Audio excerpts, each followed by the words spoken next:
A new scientific discovery will change what kids learn in school all around the world, and one of the men behind it is right here in Nashville. New at 10, our Rebecca Schleicher spoke with the scientist and has a look at the periodic table with a few additions you won't recognize. Rebecca. Rory, today the scientific community announced the names for 4 new elements. It's not something that happens every day, and now your kids will learn about them in school, including this one. This is tennessine, element number 117, and it is, of course, named for our home state.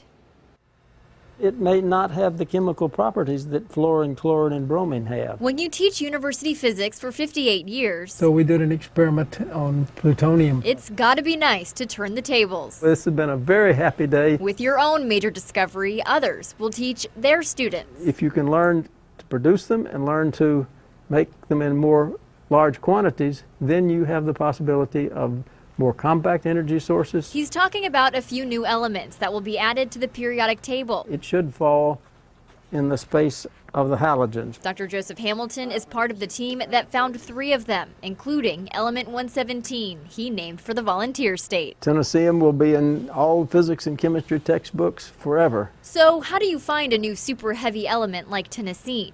You fuse 2 smaller elements together. First, Oak Ridge Lab in Knoxville built the team a target of berkelium. It has 97 protons in it.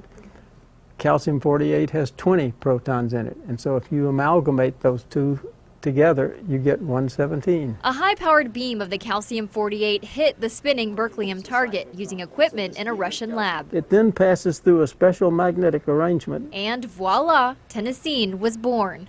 But there were some hiccups. It took years to build the equipment needed, and then customs on the way to Russia. The 5th time across the ocean, they said, okay, the paperwork is okay, we will accept it. But now, after 7 years in the making and an embargo on the name, Dr. Hamilton can finally teach his students about his own element, honoring Tennessee. I've talked to them about the discovery of the element, but I haven't, and I'll say in some time, we're going to get to name the thing. There is a 5-month public input period before the names become official, and you may be wondering what these elements will actually do. In practical terms, they are possible building blocks for new energy sources. But with discoveries like this, there's really no limit to how future scientists may be able to use them. Rory? Really amazing. Rebecca, thanks. So part of what excited the scientific community is that the new elements help legitimize a theory from the 1960s called the island of instability. For more on that, you can head to newschannel5.com.